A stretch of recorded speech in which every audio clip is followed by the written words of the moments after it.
Hello, this is Michael Lewis, and I want you to be happy. Now, I am recording this on New Year's Day because that's usually when people are inclined to get into New Year's resolutions and that sort of thing. But this is applicable any time of the year. And it's basically how to make your wishes come true, your dreams, your goals, your yens, the things that you want. And remember, the year has a 90-day warranty. So if you're watching this before, say, April Fool's Day, then you're still good as long as you have the receipt for the year and know from where you purchased your year so you can start over again. And if it's after April Fool's Day, just consider it's a year-long warranty on the year and you're going to be okay. Now, first of all, I want you to look over your past year, okay? The one that just ended, assuming that we're early in the new year. And I want you to think of one good thing that happened to you or loved ones in this past year. One good thing. That's good. Can you think of another one? Great. Can you think of one more? Just one more. Just one more. Really good thing that happened entirety of past year. Good. Well, that's terrific. Hooray for you. Bravo. Now, think of something that you set out to do last year that you actually pulled off, something that you actually began and carried through to the end. Could have been a project, could have been an assignment, could have been, a goal, like I want to lose 5 pounds, I want to gain 20 pounds, whatever. There you go. You did it. Good for you. Bravo. All right. Now, overall, take a look at your last year. I shouldn't say your last year. I should say the year that just passed. It's not your last year, believe me. So look at that. Would you say that the past year was overall better than the year before that, or worse than the year before that, or about the same as the year before that? This gives us an idea of like where things are heading for you. Are they going upward? Are they going downward? Are they kind of maintaining an equilibrium? Okay. All right. So now here's something that we really need to do. Before you start anything new, you have to end with the old. You have to give it a good acknowledgement. You have to applaud it. You have to say thank you. And so this past year, it was a year. It was always there. I'm giving a eulogy for the year. It was always there. It was always on call. Everywhere you looked, there it was. It never took a day off, never flagged or stopped for an hour or 5 minutes, never took a coffee break. It was always there 24/7 for 12 months all the way through. See? Perfect. And for that, we can appreciate that year. And so no matter what else happened in the past year, it was always there. It did its job. It was a year. It lasted a year. No longer, no less. So let's give it a good hand. Hooray for that last year, that final year, that year that we will never see again. We give it a fond farewell, and now we start our present year. Hello, new year, or slightly used year, no matter, depending on when you are watching this video.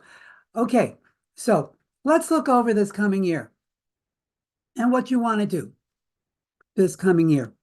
Now, this has a lot to do with what goes on in here. Setting goals, having dreams, making wishes, you can just call it making wishes or whatever.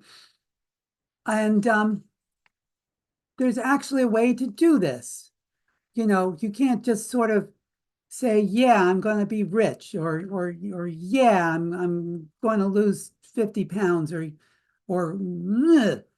because those things, there isn't really a lot behind them. So I'm going to give you some stuff to put behind them. See, for example, just to clear up a misconception, some people think that making a wish or having a dream is sort of like playing basketball. You know, okay, I got one shot. I got one shot. Okay, I'm dribbling, I'm dribbling, I'm dribbling. I'm in the clear. He shoots. Oh, no, no, no. That's not the way these things work.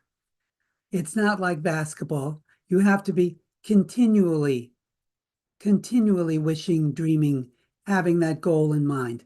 It doesn't mean that you're always thinking of it and nothing else.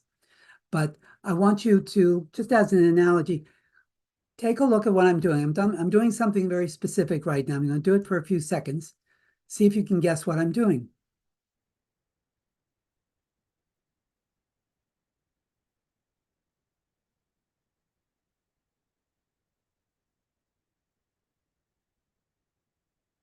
Can you guess what I'm doing?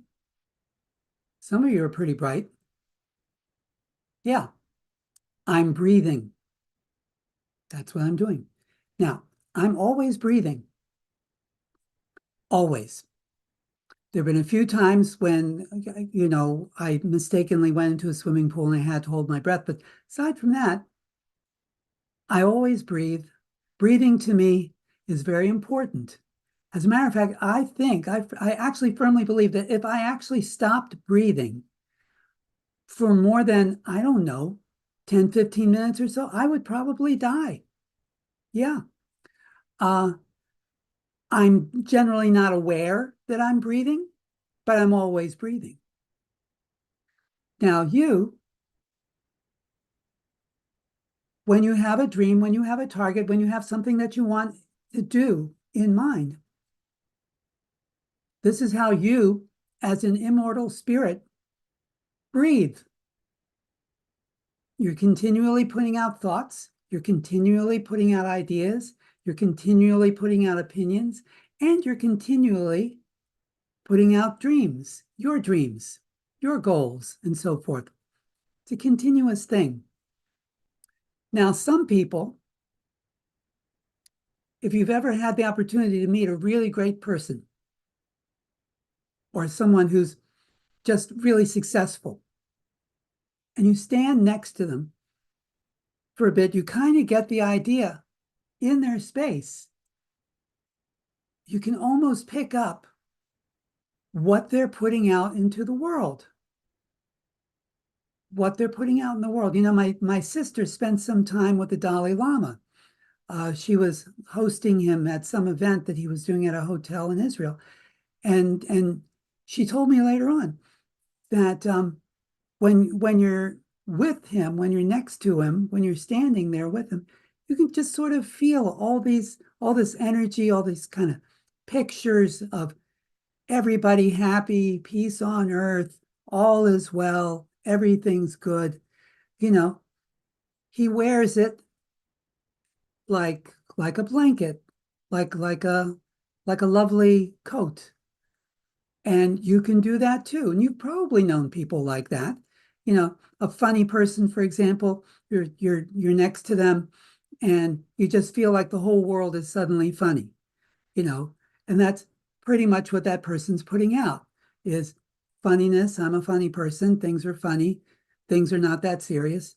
And that sort of thing. Same token, if you're around a person who's always angry or is always bitter, you kind of pick up that life is awful, life is hard, life is tough, and that's the way it's going to be. And these things come true because what you think does come true. What you put out does come true. So you can't just breathe once in a while, just like you can't just wish and dream and create just once in a while. You have to continually do it. This is your inhale and exhale as an individual spirit.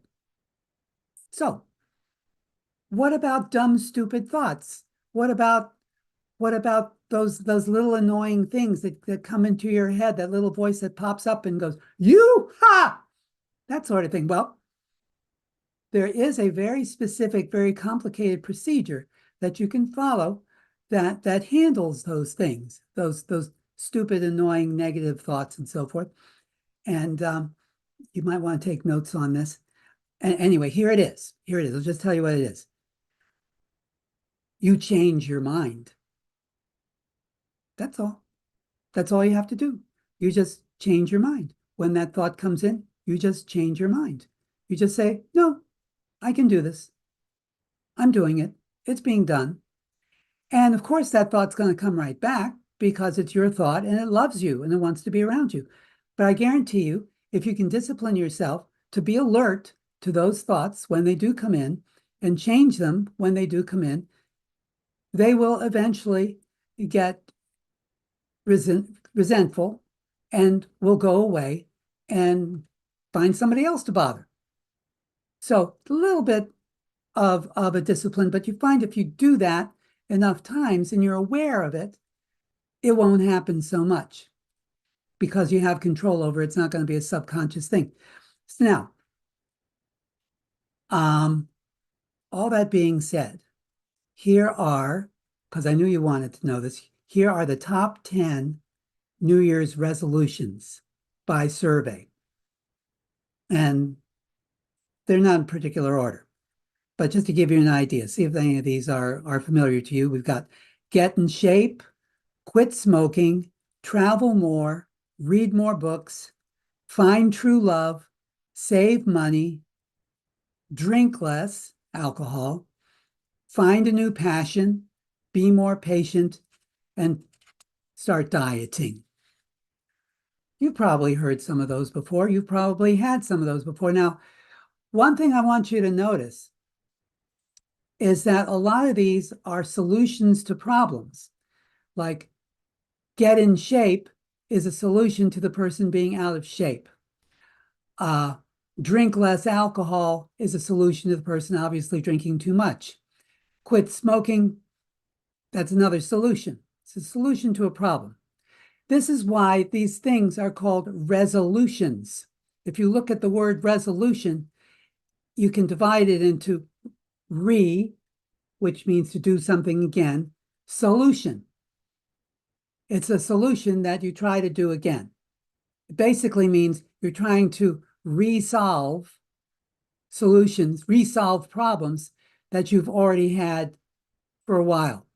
And this is why resolutions don't usually work, because you're trying to solve a problem instead of actually going forth and dreaming a dream. Now, if we're looking at actual goals, actual targets, which is what we also call our wishes and our dreams and so forth, we're looking for stuff that you want to be. So lose 20 pounds could a lot more productively be, I want to be in shape. Stop drinking could easily be, lead a healthy lifestyle, be a non-smoker. Stop losing my temper could very easily be a patient person. You notice the difference? These are all positive things rather than I need to stop drinking. I need to stop eating bad food.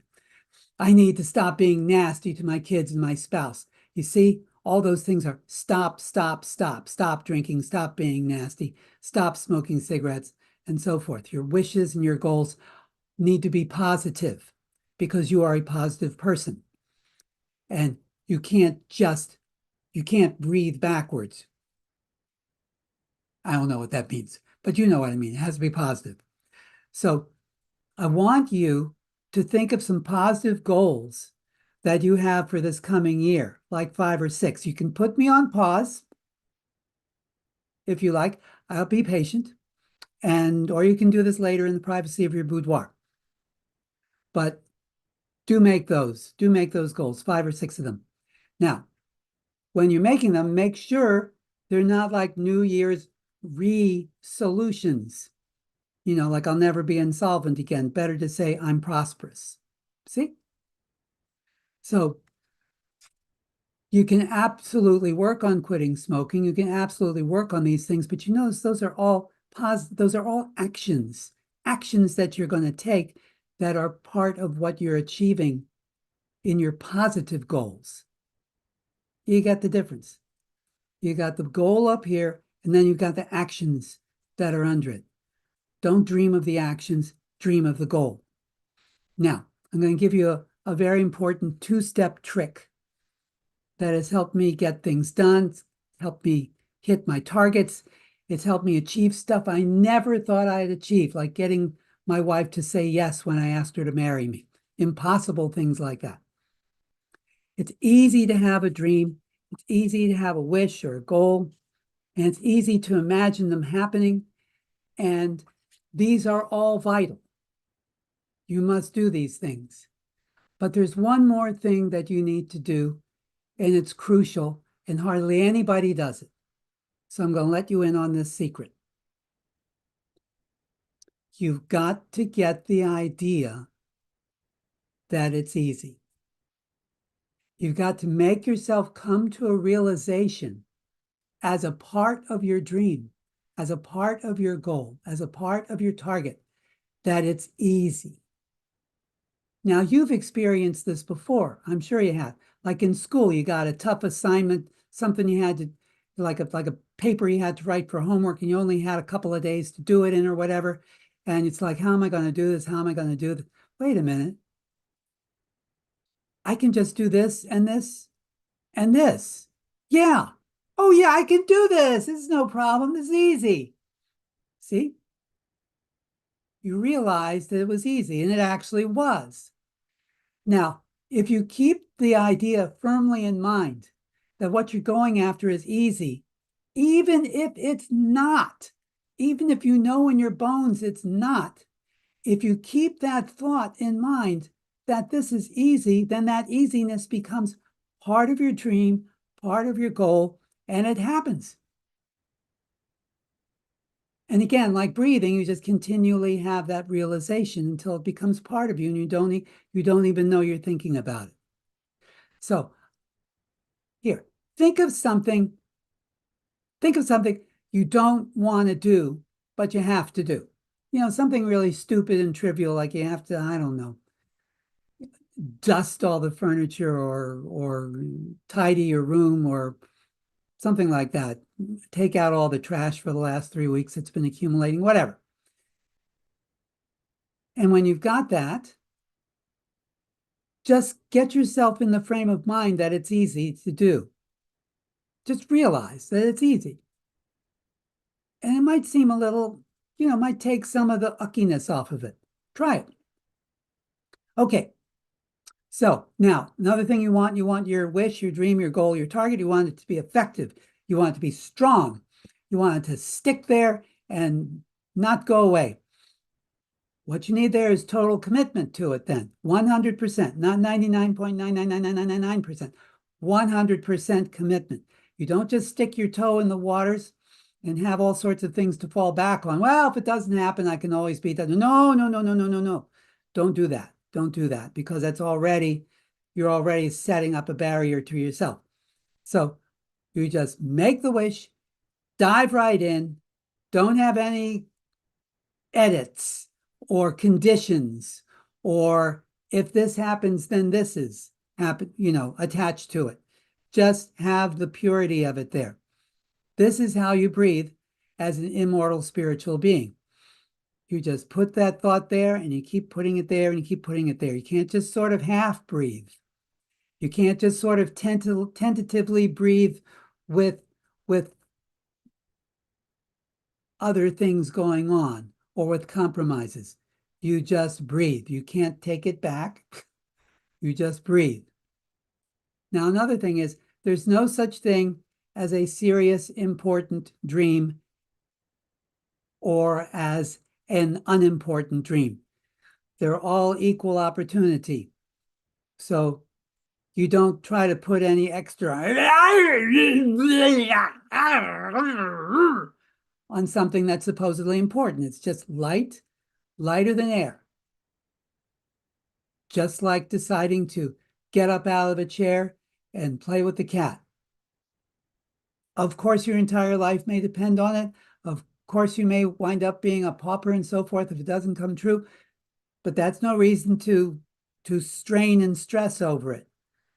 Thoughts are the lightest thing in the world, and your dreams are too much like you to not dignify them by making them as light as possible. Okay, so that's an important thing too. Now, another vital thing is you cannot make a wish or plan a plan or dream a dream or set a goal without information. You just can't go, I'm going to learn to be a prima ballerina from scratch by tomorrow, and I'll be in the ballet company, even though I'm 98 years old and I'm an amputee. No, that's not going to work. You need information. Is that really going to work for you? Maybe you'll need to allow for a few more things, you know. Now, because otherwise, it's not a wish or a goal or a target. It's just a forlorn hope. Someday my prince will come. Someday I'll get appreciated by my husband. Well, what does your husband need to know in order to appreciate you? What data, what information do you need in order to make him appreciate you? That sort of thing. See? Then you can work it out. Have you ever known anyone who, like set a great big goal, big unreal goal without any data, without any understanding of the situation? They seemed a little odd, probably, because they didn't have any foundation on it. Well, there you go.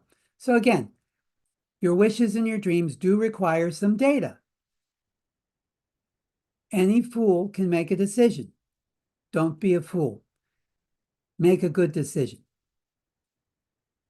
Now, here's another secret that they won't let you in on. And that is any dream that you dream, any goal that you set that's really close to you, that you really, really want, it's the same goal. And what is that goal? That goal, that dream, that wish is to simply become who you already are. It's to be more you. It's to become you. And you already know who that person is. You already know who you are. Yes, you do. You are really actually a poet, or you're really a wealthy tycoon, or a successful business person, or a dog lover, or a dry cleaning business owner, or a performer, or an explorer, or an investor, or. You already know who you are. And if you don't know who you are, then that's who you are. You are the person who doesn't know who you are. And your goal could be to find out. See? Now, suppose we have this fellow who, he's dreamed of being a poet all of his life, but he's 52 years old and he's working at the Poughkeepsie apricot prune pitting factory as a professional prune pitter. He didn't want to be a professional prune pitter, although he's very good at it. He wanted to be a poet. And he's being addressed all this time as being a prune pitter. They go, hey, prune pitter, come over here. We got some prunes for you to pit. Come on here and pit the pits in these pitted prunes, you prune pitting person, you. But then one day, a stranger comes to the factory. A stranger comes to the prune pitting place in Poughkeepsie and comes up to the person and says, Are you Sheldon Gerstenblurber? And the guy says, yeah, what do you want? And the guy says, I was a year behind you in high school. You never knew me. But I read this poem that you wrote that got published in the literary magazine, the one about broccoli being the essence of humanity, that one. Well, that poem did something to me. And it changed my life. And I actually live by that poem now. Broccoli is humanity. It is the essence. I have it on my refrigerator. And I just want you to know I think of you all the time. And I just wanted to say thank you. May I shake your hand? Thank you. Well, how's he going to feel? He's going to feel amazing because somebody addressed him as who he really is. How do you feel when somebody addresses you like who you really are? Like when your child says, I love you, daddy, or when somebody says, really, really good work there, Pelkowitz. Yeah, good job winning that case for the company. Yeah, or whatever. Um, how do you feel when somebody doesn't treat you like who you are? Somebody yells at you, somebody belittles you, somebody treats you like something that you know you aren't. Well, you don't feel very good, do you? Of course not. People like to be acknowledged for who they are. So again, I'm saying every thought, every dream that you have that's close to your heart, which is basically dreaming and wishing and thinking and plotting and planning to become more you. Okay, very important point. So keep breathing as a spirit, keep putting that thing out. And what I want you to do is I want you to take one goal or game that you thought of tonight and after, or today, I don't know when you're watching this. And once I'm done, which will be in a minute, just take one step toward it. Even if it's thinking a little bit more about it, even if it's planning a little bit more about it, do one thing about it. And then tomorrow, do one more thing and just continue on that way the rest of the week. Just do it for a week, one step at a time, one day at a time, and see how you feel. Remember, the best part of you is that part of you that wishes and dreams. So feel free to splurge on that and simply become who you already know you are. This year, let's all become who we already are. And how happy will that make the world, right? And that's all I have to say for today. So like and subscribe. And until next time, love each other, take your vitamins, observe posted speed limits, play nice, and never lose sight of who you are. Never, never, never lose sight of who you are. So long for now.